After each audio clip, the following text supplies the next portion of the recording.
यह हमारा चालू होता है टू पोर्ट नेटवर्क, जिसमें कि यहाँ पे देख रहे हैं जैसे कि कोई ट्रांसफार्मर है तो उसमें क्या रहता है, दो इनपुट रहता है दो आउटपुट, इस तरह से रहता है। उसका आता है हमारा a pair of terminal through which a current may और may leave in network is known as ports. जैसे कि ये चार क्या हुआ, पोर्ट्स हैं इसके।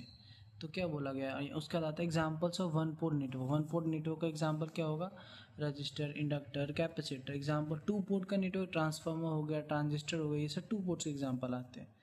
अब यहाँ पे हम पढ़ते हैं to port network. It is an electric network with to separate ports for input and output. यहाँ पे देखिए कि यहाँ पे टू पोर्ट नेटवर्क, दो इनपुट है दो आउटपुट है।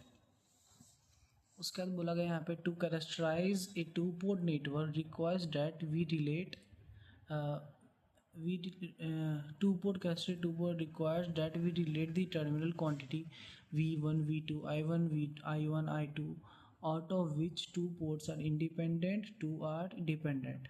तो जैसे कि हमें पता है कि दो सर्किट रहेगा तो इसका V1 V2 भी होगा, I1 I2 भी होगा, तो इसमें दो इंडिपेंडेंट होते हैं और दो डिपेंडेंट होते हैं। Two various terms that we relate these voltage and current are called parameters. इसको हम क्या बोलते हैं, पैरामीटर्स बोलते हैं। उसके बाद आता है हमारे पास जेड पैरामीटर। जेड पैरामीटर को क्या बोलते हैं, इम्पीडेंस पैरामीटर भी बोलते हैं।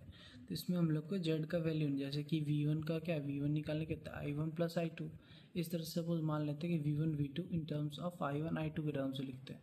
तो V1 equals to Z11 I1 Z12 I2। तो इसमें यहाँ पे जैसे कि V1 लिया तो इसका ये जो जेड का पहला रहता है उसे रिलेट करने के लिए आप याद रख सकते हैं। ऐसे यहाँ पे भी देखिए पहला V1 और यहाँ पे 2 है तो पहला 2, यहाँ पे भी 2, इस तरह से इसको याद कर सकते हैं। इसको मैट्रिक्स फॉर्म में इस तरह से लिख सकते हैं, जैसे कि V1 V2 इक्वल्स टू क्या होता है, V इक्वल्स टू IR होता है। आई जेड को R के फॉर्म में भी लिख सकते, इस तरह से याद करने के लिए रख सकते हैं। जैसे इसको क्या लिखते हैं, Z11 Z12 Z21 Z22, यहाँ पे I1 I2। तो इसको जिस तरह से करेंगे, और एक चीज़ हम याद रखेंगे इसमें आगे, इसको आप इस करेंगे तो ये यही आने वाला है। इसको सिंप्लीफाई करके आंसर निकालेंगे तो यही आएगा। जब हम लोगों को Z11 निकालना है तब I2 0 होना चाहिए।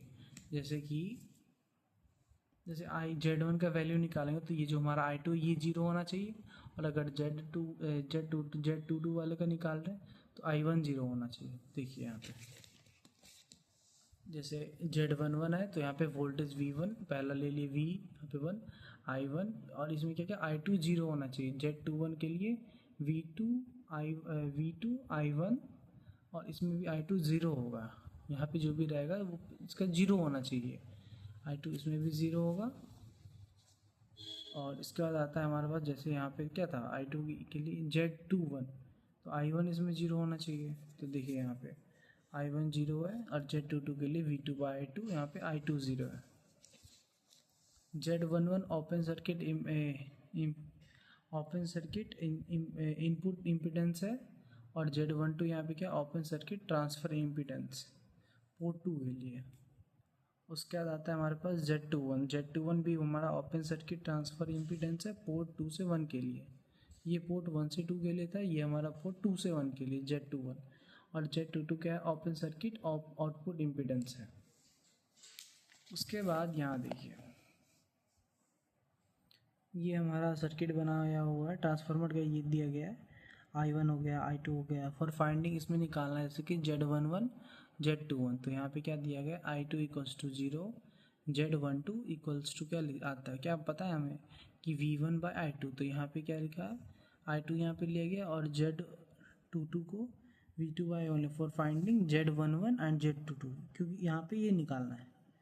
तो फिर यहाँ पे देखिए Z11 ऐसा भी इक्वेशन सिचुएशन आता है कि Z11 और Z22 सेम हो।